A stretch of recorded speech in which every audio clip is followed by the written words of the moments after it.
আসসালামু আলাইকুম everyone. Welcome জানাচ্ছি সোহানাস কিচেনে আরও একটি সহজ মজাদার রেসিপি দেখার জন্য। হাতে মেখে ঝামেলা ছাড়া ঝাল ঝাল গরুর মাংস ভুনা করেছি আজ। দেখতে যতটা লোভনীয় হয়েছে, খেতেও ততটাই মজা ছিল। আমি যেভাবে রান্না করি সেটাই শেয়ার করেছি। আশা করছি আপনাদের কাছে ভালো লাগবে। তো চলুন এই সহজ রেসিপিটি শুরু করে দেই। আমি এখানে 3 কেজি গরুর মাংস নিয়েছি। মাংসগুলোকে আমি একটু ছোট করে কেটে নিয়েছি। এবার এর মধ্যে আমি মশলা অ্যাড করে দিচ্ছি। তো প্রথমেই আমি দিয়ে দিব এর মধ্যে 3 টেবিল চামচ পরিমাণ আদা পেস্ট। যেহেতু 3 কেজি মাংস, আমি এখানে 3 টেবিল চামচ আদা দিলাম। আর রসুনটা একটু কম দিব, 2.5 টেবিল চামচ রসুন পেস্ট দিয়ে দিলাম। এবার দিয়ে দিচ্ছি রেডিমেড মাংসের মশলা। তো এখান থেকে আমি 6 টেবিল চামচ পরিমাণ দিয়ে দিচ্ছি। 3 কেজি মাংসের জন্য 6 টেবিল চামচ পরিমাণ দিয়ে দিলাম।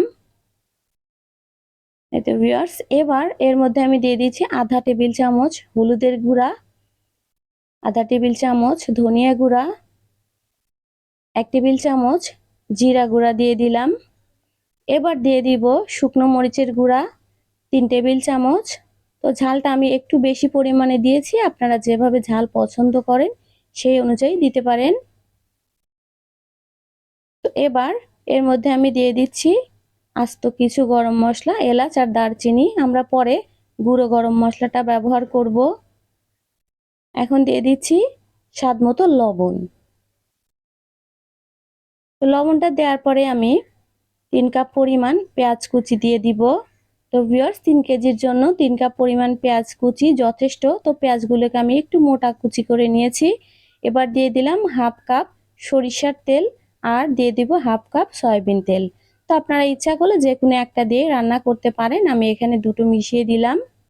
তো ভিউয়ার, যেহেতু হাতে মেখে গরুর মাংস রান্না, কিন্তু আমার হাতটা কেটে যাওয়াতে আমি হাত দিয়ে মাখতে পারছি না, এজন্য আন্তরিকভাবে দুঃখিত। তো আমি এভাবেই একটু একটা কাঠের খুন্তি দিয়ে মেখে নিব। তো একটু সময় নিয়ে এটা মেখে নিয়েছি।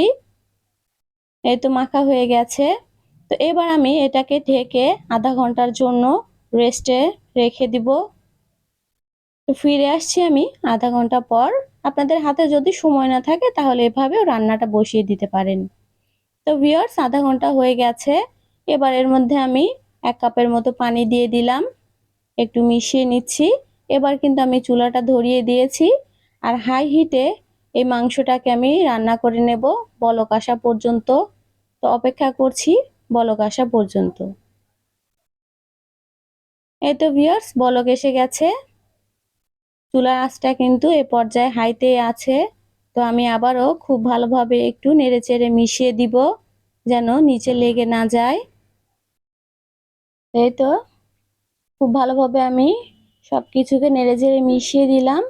আর এই পর্যায়ে চুলার আঁচটাকে লোতে করে দিয়ে ঢাকনা দিয়ে ঢেকে এই মাংসটাকে আমি কষিয়ে নেব, যতক্ষণ না মাংসটা 80% সিদ্ধ হয়ে ঝোলটা একদম শুকিয়ে আসে। অপেক্ষা করছি মাংসটা সিদ্ধ হওয়া পর্যন্ত। এতে ভিউয়ার্স, প্রায় 1 ঘন্টার মতো আমি মাংসটাকে কিন্তু কষিয়ে নিয়েছি। অনেকবার ঢাকনাটা উঠিয়ে আমি নেড়েচেড়ে দিয়েছি। তো আমাদের মাংসটা কিন্তু 80% সিদ্ধ হয়ে গেছে আর ঝোলটাও একদম ঘন হয়ে গেছে। তো এই পর্যায়ে আমরা এর মধ্যে দিয়ে দিব গরম পানি।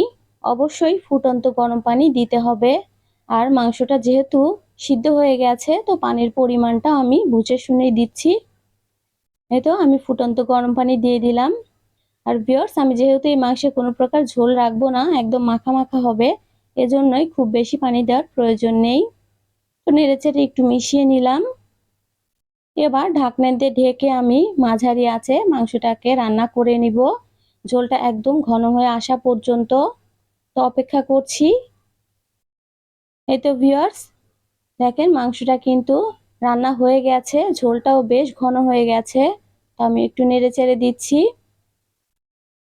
এবার নামানোর আগে আমি এর মধ্যে দিয়ে দিচ্ছি কয়েকটা আস্ত কাঁচামরিচ, এটা শুধু ফ্লেভারের জন্য। এবার দিয়ে দিব কিছুটা গরম মশলা গুঁড়া। আমি বাজারে কেনাটা ব্যবহার করেছি, আপনার ইচ্ছা করলে ঘরে তৈরিটাও ব্যবহার করতে পারেন। এবার দিয়ে দিব কিছুটা পেঁয়াজ বেরেস্তা। তো ভিউয়ার্স, পেঁয়াজ বেরেস্তা অবশ্যই দেওয়ার চেষ্টা করবেন, এতে স্বাদ আর ঘ্রাণ দুটোই কিন্তু বহুগুণে বেড়ে যায়। তো বেরেস্তাটা দেওয়ার পরে চুলার আঁচটাকে একদম লো করে আমি অপেক্ষা করব ঢাকনা দিয়ে ঢেকে 10 থেকে 12 মিনিট। তো ভিউয়ার্স, প্রায় 12 মিনিট পরে আমি চুলাটাকে বন্ধ করে দিয়েছি, আর এটা হচ্ছে আমাদের মাংসের ফাইনাল লুক। দেখেন দেখতে কতটা লোভনীয় হয়েছে, আর এটা গ্রেভি দেখে তো একদম লোভ সামলানো মুশকিল। তো ভিউয়ার্স, যদি রেসিপিটি ভালো লাগে অবশ্যই বাসায় ট্রাই করবেন, লাইক শেয়ার কমেন্টের মাধ্যমে আমাকে জানাবেন, আর আমার চ্যানেলটি সাবস্ক্রাইব করে আমার পাশেই থাকবেন। যারা সাবস্ক্রাইব করেছেন তাদের জানাচ্ছি অসংখ্য ধন্যবাদ। যারা এখনো সাবস্ক্রাইব করেননি তাদের কাছে অনুরোধ রইল, প্লিজ আমার চ্যানেলটি সাবস্ক্রাইব করে আমার পাশেই থাকবেন। আল্লাহ হাফেজ, আসসালামু আলাইকুম।